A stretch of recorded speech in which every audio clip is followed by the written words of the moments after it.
Hey guys, this is the first new wood we're putting back into the house. I'm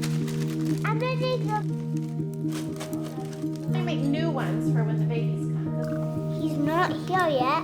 But if I eat it, he'll get the food. Because he's inside of my belly. Mine?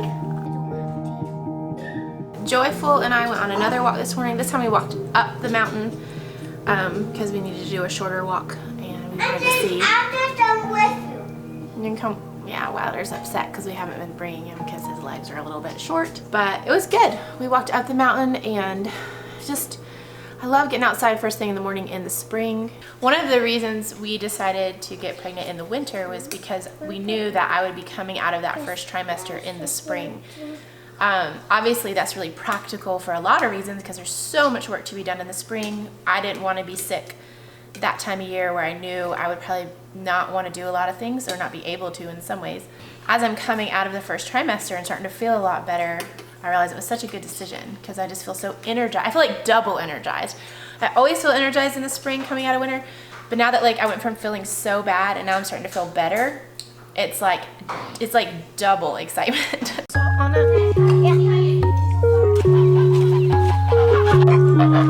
no goat babies yet, but I knew that Norma Jean, our white alpine, is who I saw be bred the first, and I saw her be bred, but then we're kind of thinking maybe she's not because we thought we saw her go into heat a couple of months later. But since I have like kind of an idea, I knew when the buck was here, I know about when they should kid. I've just been checking them a couple of times a day, checking ligaments, checking udders. Hey, sweet girl. This is Norma Jean right here. Where's all the feet? Some pretty hay.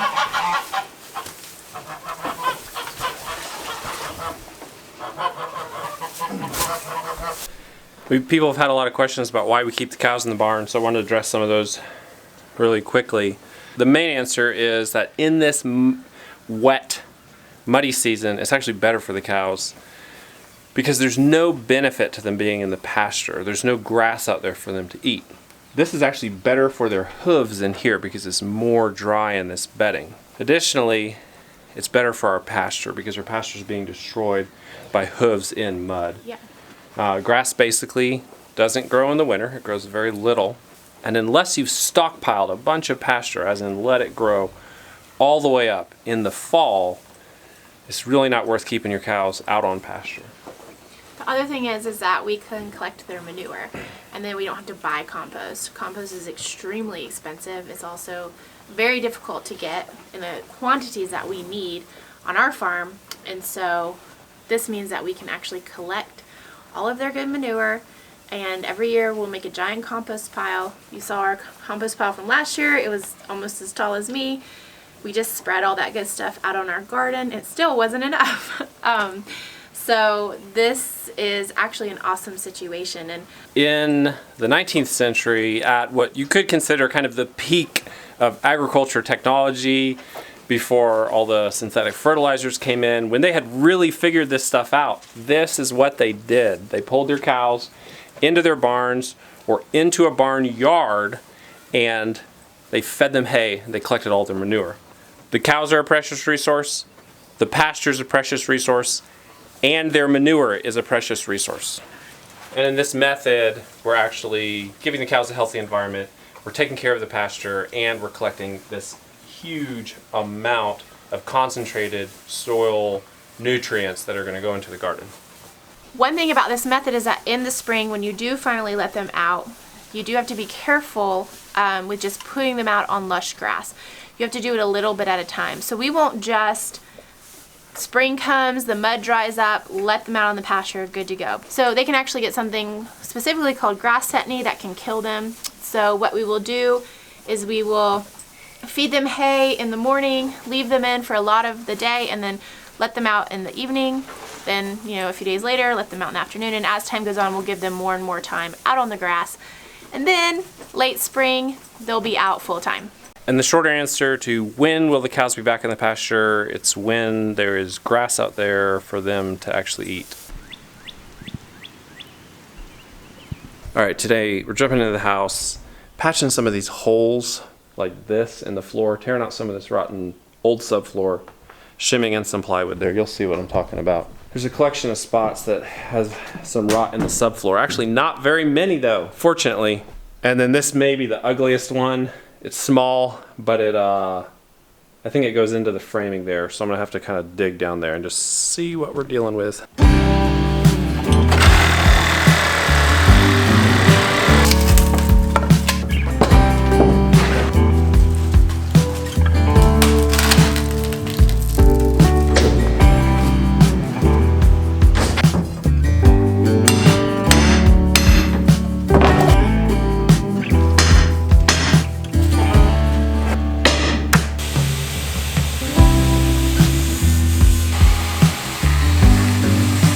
We have a beam with termites in it. I keep telling myself, oh, I can just do that later, but like, why do it later when it would be so much easier to do it when we have half of it completely exposed?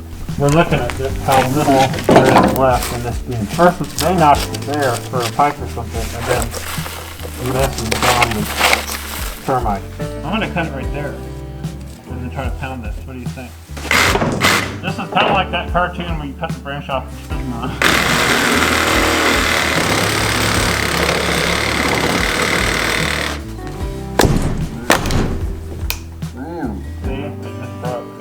The spot we were worried about just broke. Here. I'm glad we took it out. It's interesting how the termites, I don't know how they picked their boards, but Gabe was saying probably through moisture. That one was under the sink. How bad is this?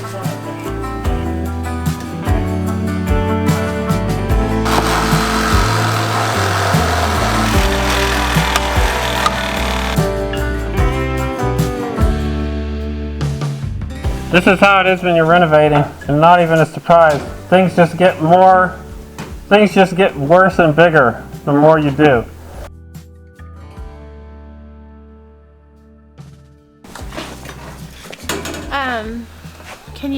Is it just when you get to a stopping point?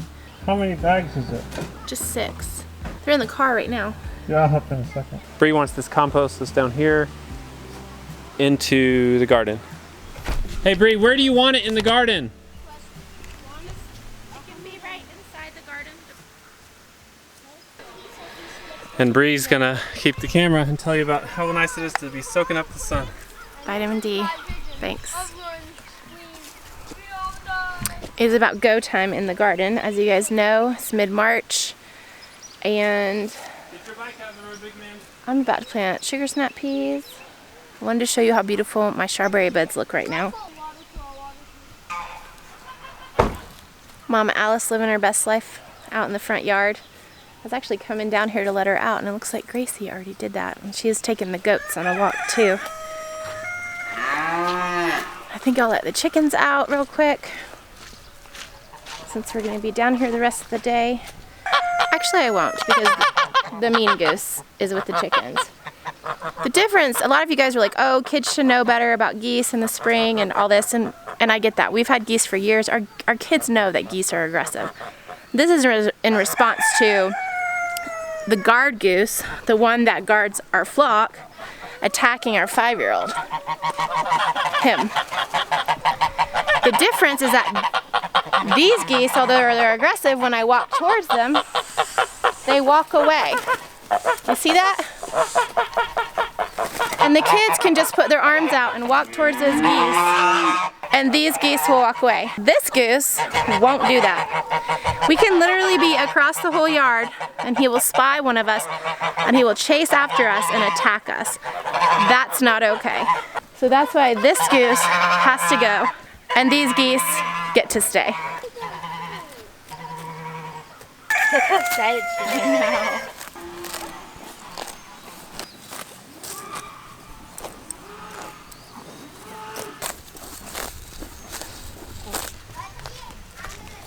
Couldn't get Alice to go up the hill, and I found this purple lightsaber in the yard.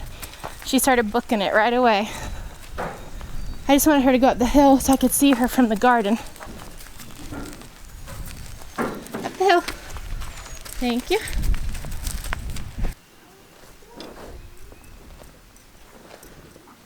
Guys, guys, we just have a few more feet and then we can plant. Well, here comes the rain. Come on, quick. Grab my seeds and go put them up before they get wet. Go put them in the car Go, go, go. before they get wet. Take that with you, put it in my car. The rain's coming. We would hurry up and plant, but we really don't have quite enough done to plant the sugar snap peas. We do have almost 4 beds of strawberries put in, so that is exciting. And I think it's time to head in, unfortunately. Hey, Here you go. thanks. Bye. I didn't get very much done in the garden. I need your help. I can't get the big grass clods from beside the fence so I can Okay. plant the sugar snap peas. Oh.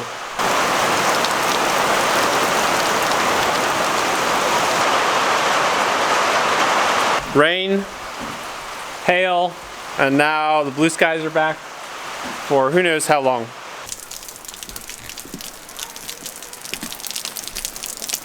Well, Brianna hadn't even left. That's how short the storm was. She was in her car, parked right there.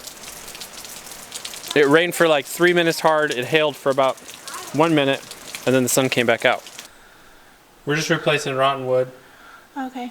Well, the sun came back out, so we're gonna keep working. Okay, great. You only got 2 out of 4 bars in the bottom. We had a very quick, very intense storm. Oh man. So I'm gonna go try to plant these sugar snap peas real quick. We dug out some strawberry plants, a couple of pallets full to give to a friend of mine who is starting a garden in her new home this year. So I thought as a little housewarming gift, I would just bring her a bunch of strawberries. I mean, she wants them, I asked her. Like I said, strawberries are such a blessing because they just multiply so intensely every year that you can just give them away to everyone. And you can also make a lot of money on them if you want to do that. Gabe's working on putting it together a beam to replace this rotten one. And I'm just getting all these shimmed up because our subfloor is thinner.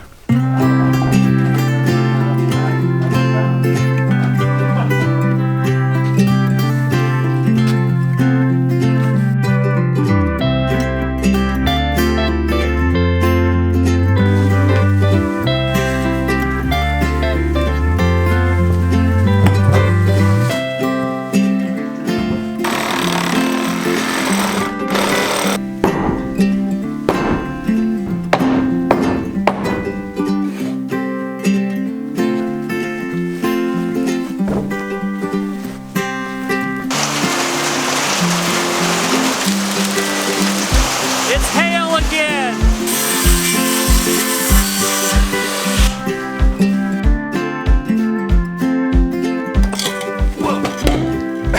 Oh man, that was scared me. I was putting my hand on this. This whole thing came right off, which is fine. It's fine. It's just shocked me. Had a lot of fun in here today, and in some ways I got done less than I thought we would. In other ways we got done more because we actually replaced this huge beam. Hey guys, this is the first new wood we're putting back into the house. This plywood we're about to throw down. And that, by the way, will actually be the subfloor for those of you who are wondering. That doesn't totally mean we've turned that corner yet because there's still a lot of dirty work left. But quite soon we're going to come to a point where everything is putting in new, replacing. It's really exciting. It's a huge, huge transition that's coming up. And it means things are happening. You guys are funny. Just standing and staring, wait for me to throw you more hay. Yeah, I know.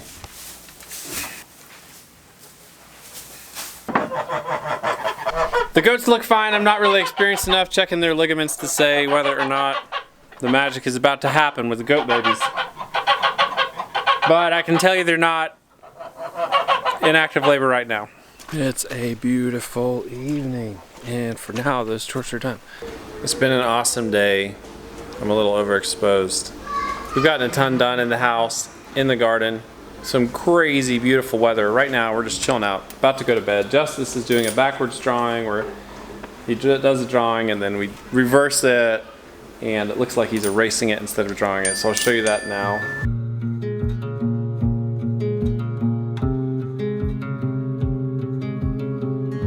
Guys, thanks so much for joining us. We will see you then. Bye-bye.